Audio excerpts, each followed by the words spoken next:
Hello, I'm Dennis Tucker. I want to invite you to sit down, open your Bibles for a few minutes, and maybe study along with me. I preach for Lilac, Road Church of Christ in Litchfield, Kentucky, and we have been studying on Wednesday night basically a timeline through the Old Testament of the history of Israel.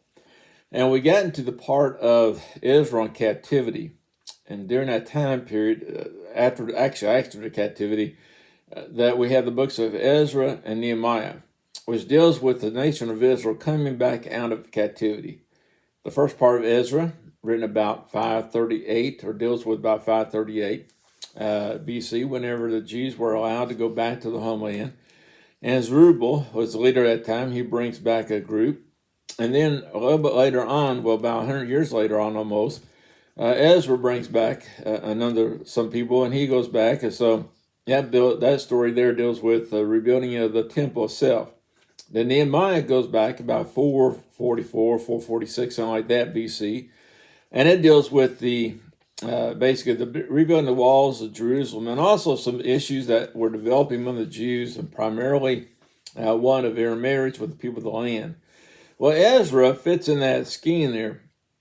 And first of all, Ezra gets his name from the main character in the book, and that is Ezra, or in the Hebrew is Hadassah, is how you pronounce the name. And Ezra means star, as in starlight. And we have also a king by the name of Xerxes, or Ahasuerus.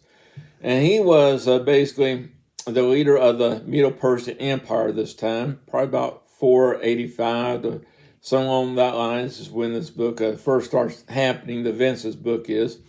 And we don't know who wrote the book of Ezra, that there's pure speculation. But you look at this book here and see that it describes what some would say is the most dangerous threat to Jewish people during times of captivity. And that is, it deals with the idea of their annihilation, a potential annihilation, at least those who are scattered through the other empires, through the other countries. And so you find also that there are certain challenges that Jews had while being in captivity. But also this book does show God's divine providence.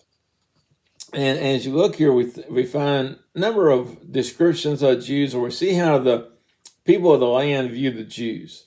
This group of people that had come into their country and had lived there now for a good length of time. And you find, as you go through Ezra, for instance, I'm just going to briefly mention these things here, but they were helpers to the king and his empire. We find that in chapter 2, verse 9-23, when Mordecai actually reveals a plot to kill the king, and he was a helper. They live by a different law. That is one thing people around them notice. These people are different. They have a different law than us. They were falsely accused of trying to not keeping the king's laws. Also, that they were obedient to the governing authorities as much as they could be. They were honored by authorities. That we find when we deal with Mordecai. He winds up being honored by the authorities. They achieve high ranks of government. Again, Mordecai. Now we can look and also realize Daniel, in the book of Daniel, achieved a high level of authority in that government. That also, they were appreciated by their neighbors. The people around them appreciated them. They were respected or feared by all the people. That's one of the things in the 6th chapter and all the way through the rest of the book. You see that in some ways, people respect them, other ways they feared them. And they were victorious over their enemies. And the end of the book here, you will find that they were not the ones to die. They were not the ones who were killed. And so Ezra is a unique book also for three main reasons. One is God is not specifically mentioned in this book. You don't find the word Jehovah or God mentioned at all in this book. And also Esther is not mentioned in any of the book of the Old Testament. It's not mentioned in any book of the New Testament. But yet is recognized as being one of the canon, one of the books of the Bible. And in this book, we see the idea of providence. A lot of times we talk about divine providence. And we don't, it's only times we may say, well, what exactly is divine providence? We say, well, it's not necessarily where we know what's happening when it's happening. But a lot of times looking back at things, we say, the hand of God had to be involved in this, that God had to have a part of this. And we may not know why or how things work out, but we are told in the Bible that God does work in the kingdoms of men, that God is always working. And so it does not have to be miraculous. And that's one of the things in this book. There's nothing miraculous that happens here, but we look and we see that there is the divine providence. Jesus, and the NIV in John 5, verse 17, that Jesus said, "My Father has worked this very day, and I too am working." And so you look here and see that God is not just out of sight, out of mind. It's not a case where he has totally forgotten about us, but that God is at work. Well, we see in the book of Esther. In fact, I looked at the word divine providence or providence, actually, and here's the definition it gives. It says, although providence is not a biblical term, both the Old and New Testament set forth the understanding of God's gracious outworking of divine providence. The world and humanity are not ruled by chance or by fate, but by God, who directs history and creation through an ultimate good, or toward ultimate good. Providence, therefore, refers to God's superintending activity or human actions and human history, bringing creation to its divinely determined goal. That's from a pocket dictionary of theological terms of what I looked there.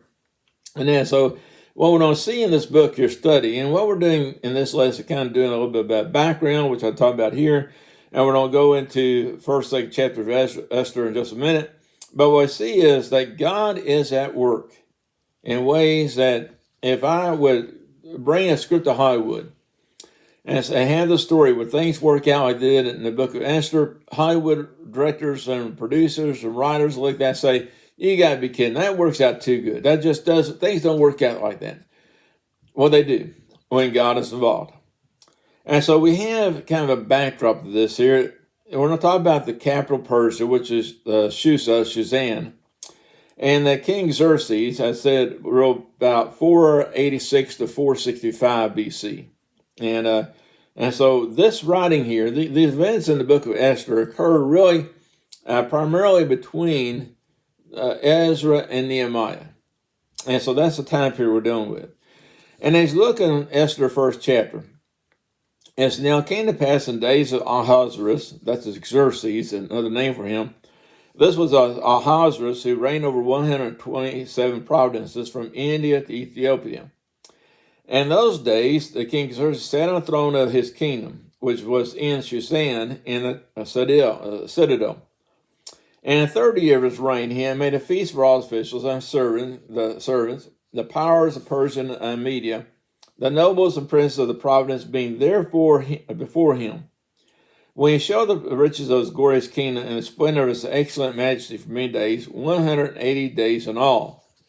And so what I have here is kind of a prelude. This first chapter serves as a prelude to the rest of the book.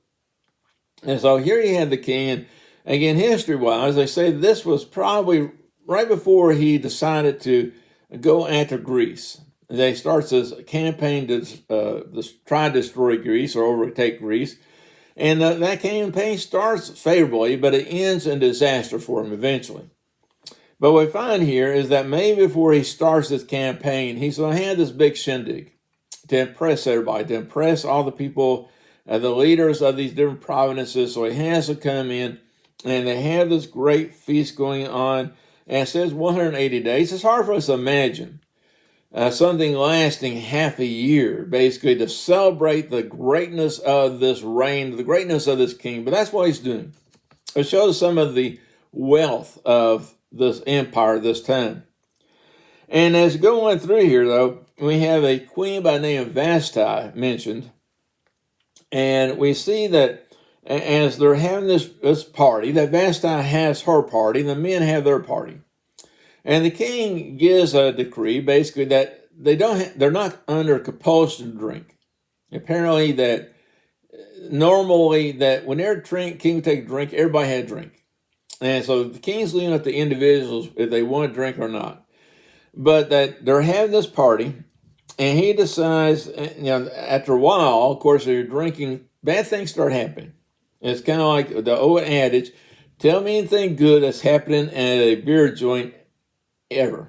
And, especially after midnight. Well, here we find, in verse 10 now it says, on the seventh day when the heart of the king was merry with wine. So here he is, drinking it up. All the men around him drinking up. They're feeling pretty good about what's going on here.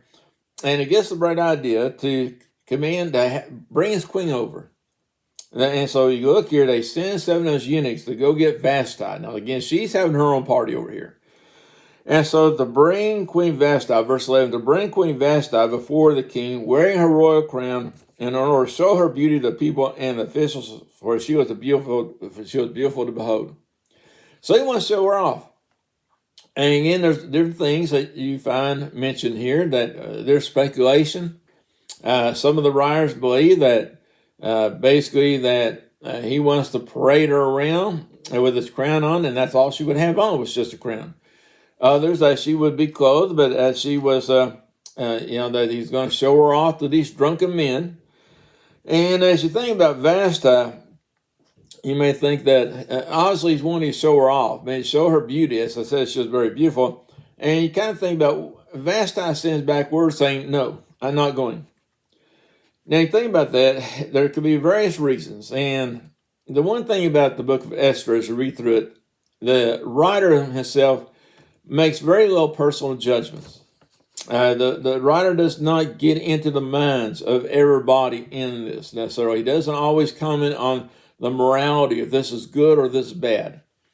And so when you read Vashti, she sends back word no. Now imagine the queen being told no to the king. The king being told no. That's something I dare say he has not heard very often. And so was she being brave? Was she being just downright stubborn? Was she being rebellious? Was she being modest? Was she being all the above? Maybe there was no, not right now. Whatever it was, again, you can interject in there. You may think, okay, she's being a modest person. She didn't want to go and be flaunted around in front of all these drunken men. And to take the most positive view of this as you can. And others will say, well, she was being rebellious, that her husband had the right to demand her come to his party, however you want to take that. But she says no. And so what's the king going to do then? And so as you start on down here, it says, verse 16, it says, Queen Vashti has not only wronged the king, but all the princes and all the people who are in the province of King Ahasuerus. For the king's behavior will become known to all women, so they will despise their husbands in their eyes when they report. King Ahasuerus commanded Queen Vashti to be brought in before him, but she did not come. This very day, the noble ladies of Persia and Media will say to all the king's officials that they have heard of the behavior of the queen. Thus, there will be excessive contempt and wrath. And that's what they're saying here. They're telling the king here, okay, this is going to become known to everybody. We can't keep this quiet. The news is going to travel throughout the whole empire, and not just a woman to her husband, no, but the queen told the king no. And everybody's going to hear that. And when they hear that, then all the other wives are going to do the same thing. They're all going to view their husbands with a contempt. And so it's kind of like, you got to do something about this. You can't just let this happen. And as you go on down here, we find that basically their suggestion is then to put away Vashti. And that's what he does. He gives the decree that Vashti is no longer the queen. Now, frankly, when I read that, I think, okay, to me, it's kind of amazing that she's allowed to live. Was this case where she's allowed to live and basically kind of exile with the other women in the harem, basically they would have there, but she's going to be taken care of, but that she would never again be near the king? Is it a case where she's going to be kicked out of the palace? Is it a case where she's set aside as queen, but maybe still one of the concubines? All kind of questions come up when you start reading about this. But what we obviously see is that she's no longer the queen.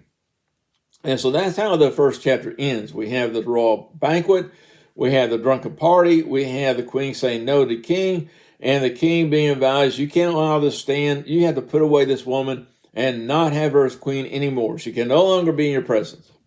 And that's what he does. Well, then you go to chapter 2. And chapter 2 is kind of like the king wakes up. I can almost see this. And it probably doesn't happen quite this quickly, but I can almost see this the next day where the king wakes up and he thinks, now what happened yesterday? And as he's thinking that, he thinks, oh, did I just separate from Vashti? Did I just make her no longer the queen? Take that title away from her? And I can almost see it like that. Now, again, perhaps it was not quite like that. But so chapter 2, verse 1, It said, these things, when the wrath of King Ahaz was subsided. It's kind of like when he came to himself. He remembered Vashti, what she had done, had been decreed against her. Then the king turned his head to him, said, let beautiful young virgins be sought for the king. And so here's the case where they have a solution. Okay, kind of fitting. They're the ones kind of create the problem in some ways as far as their suggestion to the king. And now he doesn't have a queen. What are we going to do? So they have a solution. And that is, let the essence have a beauty pageant.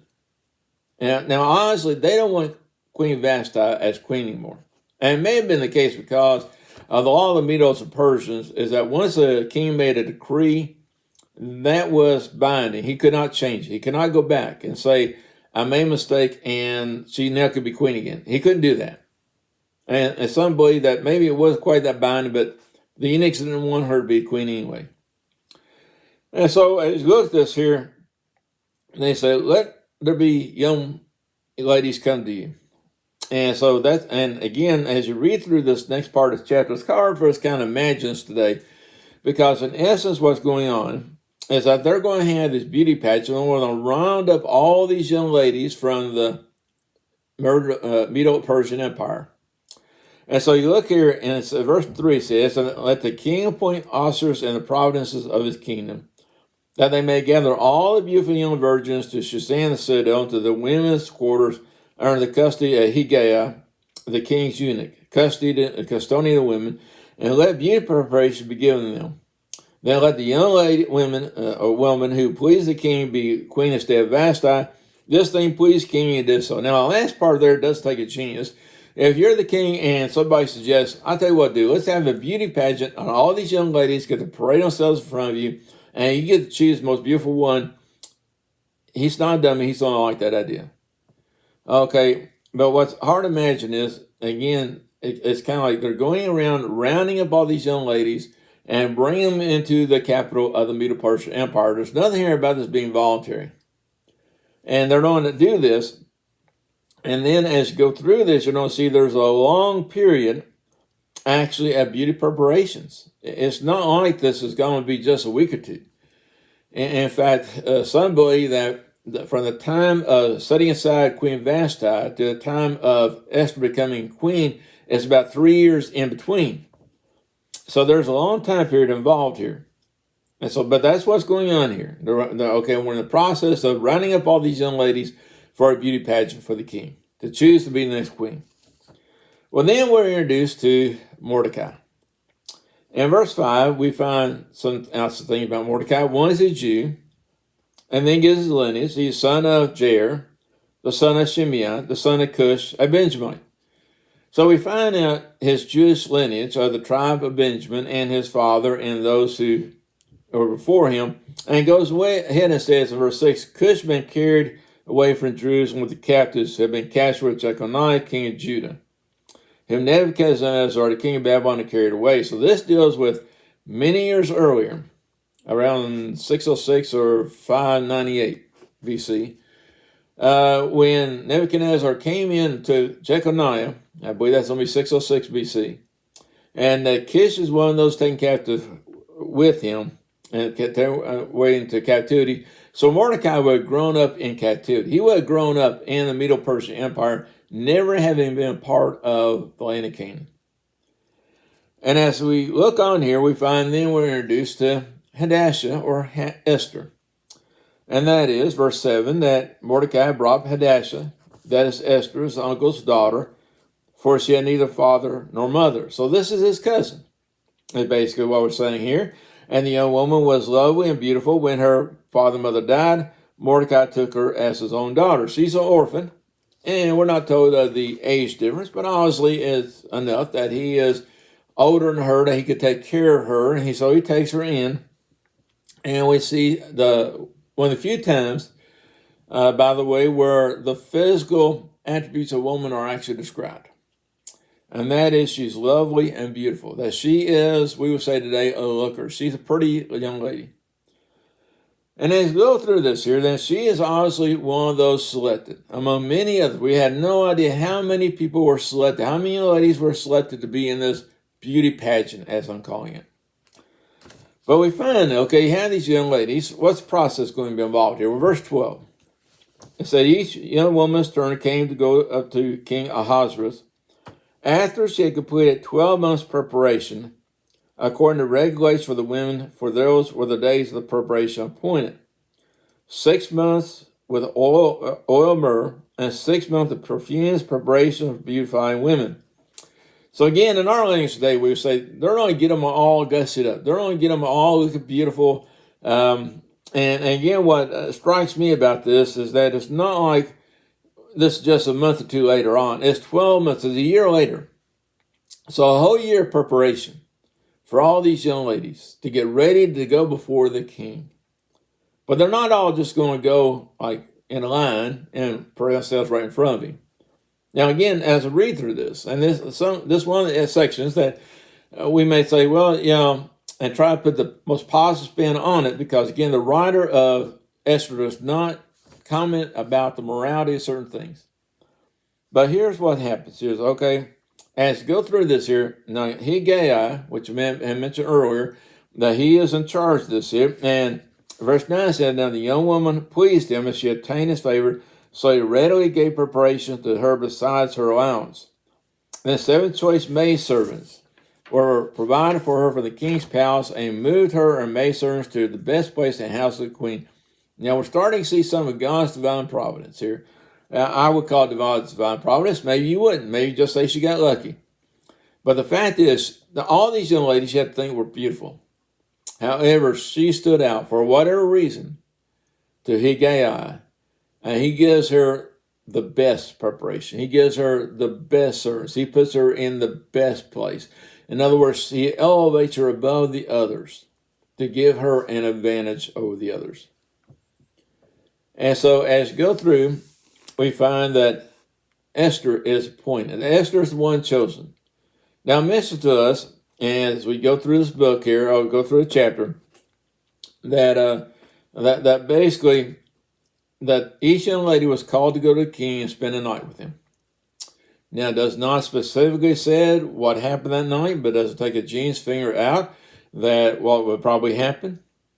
And we cannot either imply that Esther did nothing wrong or that she did what everybody else did, all the other young ladies did. And we have to keep in mind that many times in the Bible, even the godly people did bad things. Now, it doesn't justify sin, but they also sometimes did bad things. Okay, but God used that for his purpose. Well, we look here, we find that she's appointed. She's the one the king says, okay, that she's the one. And so verse 18, then the king made a great feast, the feast of Esther, for all his officials and servants, and proclaimed a holiday, and the providences gave gifts according to the generosity of the king. So they celebrate the fact they have a new king, a new queen. That's what they're doing here. And as you go through this whole story here, it's interesting when you back up to verse 10, that says, Esther had not revealed her people or family, for Mordecai had charged her not to reveal it. Now, this plays a part later on in the book of Esther, which again is part of God's divine providence here. But here you have this group of Jews that are living here in this foreign land. They're standing out. They are different than everybody else. But Mordecai says, don't reveal to the king that you're a Jew. Which may tell us something about the status of Jews. Again, that they were maybe seen as foreigners, as outsiders from their normal society. Maybe they were distrusted. Maybe they were hated by some people. But she was not going to tell the king that she's a Jew. And so as you end this chapter, Esther is queen. Ahasuerus, still the king, is happy. And then we have just kind of this one little extra story in chapter 2. And that is in verse 21. It says, in those days while Mordecai sat within the king's gate, two of the king's eunuchs, Bigthan and Teresh, doorkeepers, became furious and sought to lay hands on King Ahasuerus. So the matter became known to Mordecai, who told Queen Esther, and Esther informed the king in Mordecai's name. And when inquiries made to the matter was confirmed, and both were hanged on gallows, and it was written in the book of the Chronicles in the presence of the king. And so we find in this chapter that Mordecai kind of normally hangs around the gates of the citadel. And here's this conversation of these two men or two eunuchs that are plotting to kill the king. Now, eventually, that's what happened to Ahasuerus, that about 465 that their assassination attempt worked. He's killed that away. But Mordecai hears this. And so he sends word to Esther. Esther tells the king, but she does so in Mordecai's name, saying, Mordecai, this man Mordecai told me about what he heard. And when they examine the matter, then they find out that was true. And so Mordecai here saves the king's life. Now that's how that chapter ends. Just one or 2 points, brief points about this here. And one is that as you read through this, like I said, for God's name is not specifically mentioned, but as we read through this, we see that things work out for God's purposes. That God does not have to work through miraculous means to accomplish his purpose. A lot of times in the Bible, events worked out because God used natural means, human people, and their normal tendencies, normal nature to accomplish his will. That's one thing. The second thing is that there's nothing wrong being beautiful. There's nothing wrong being pretty. There's nothing wrong as far as just being selected because you're pretty. What we're going to see, though, is Esther's faith going to be challenged here. And Esther has to make some choices later on. And that is that we want to see the quality of Esther in the rest of this book. And finally, Mordecai was apparently a pretty sharp dude. Mordecai was a godly man or man. He was useful to the king, that he was smart and understand that they didn't need to tell everybody everything about them, that they did not tell the people they were Jews. And this worked out again according to God's divine providence.